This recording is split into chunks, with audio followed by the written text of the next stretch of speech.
Pemerintah tidak berhak untuk mengatur hak individu, terutama kelayakan seseorang memiliki anak atau menjadi orang tua. Assalamualaikum warahmatullahi wabarakatuh.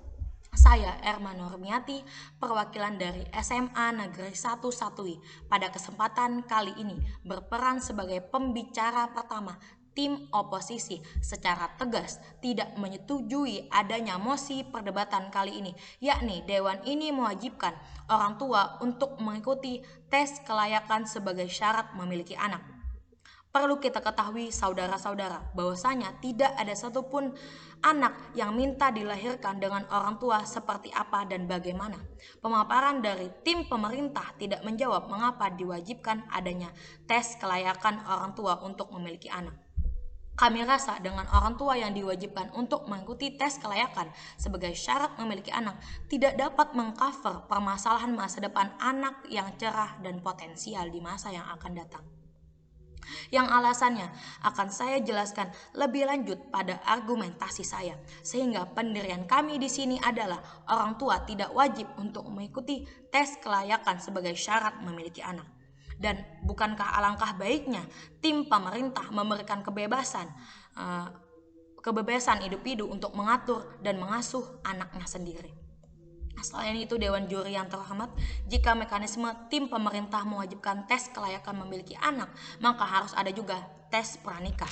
Karena hidup berumah tangga bukan hanya tentang memiliki anak, tetapi bagaimana kita sebagai pasangan survive atau bertahan hidup, setidaknya menghasilkan uang dan berpendapatan. Baik, akan ada 4 poin sanggahan untuk tim oposisi. Dari tim oposisi, poin yang pertama, tim pemerintah mengatakan bahwa uji kelayakan ini akan melibatkan ahli dari pemerintah atau praktisi anak dan psikolog. Namun pada kenyataannya, apa jaminan tim penguji ini untuk bertanggung jawab dengan kecurangan-kecurangan yang pasti terjadi selama tes berlangsung? Bagaimana dengan pasangan yang sudah menunggu bertahun-tahun untuk memiliki anak, dan apa konsekuensi dari tim pemerintah jika ada calon orang tua yang tidak mengikuti tes ini? Apakah ini tidak melanggar hak asasi individu dengan menekan dan mewajibkan seseorang? Poin yang kedua, mereka mengatakan bahwa memberikan ujian terlebih dahulu agar para orang tua memiliki pemahaman yang sama dan pola asuh yang sama. Tidakkah saudara ketahui bahwa kita berada di negara berkembang dan solusi ini tidak membantu?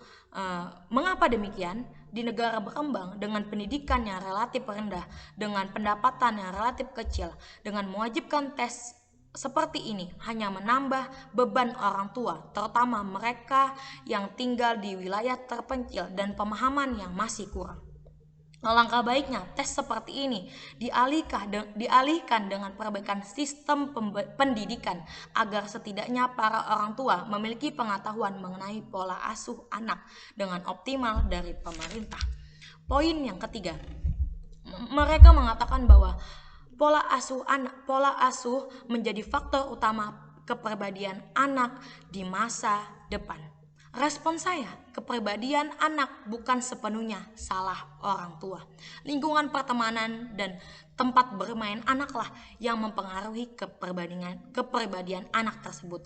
Karena tidak ada satupun orang tua yang mengajarkan anaknya menjadi jahat, menjadi tidak bermoral ketika dia masuk ke dalam masyarakat. Poin yang keempat, berbicara tentang aksesibilitas. Orang tua mengetahui parenting atau pola asuh. Menurut saya, adanya posyandu selain untuk mencek kesehatan anak dan ibu, bisa dijadikan wadah sosialisasi seperti kelas ibu hamil, kelas calon pengantin, dan lain-lain. Tanpa harus mewajibkan tes kelayakan apakah seseorang layak memiliki anak atau tidak. Karena adanya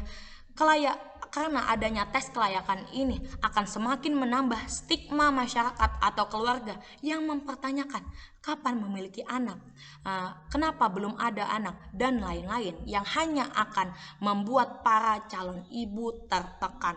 Dengan hadirnya mosi ini, di sisi kami, para orang tua akan semakin berpikir susah memiliki anak karena kehidupan pribadinya diatur oleh pemerintah. Sekian, terima kasih.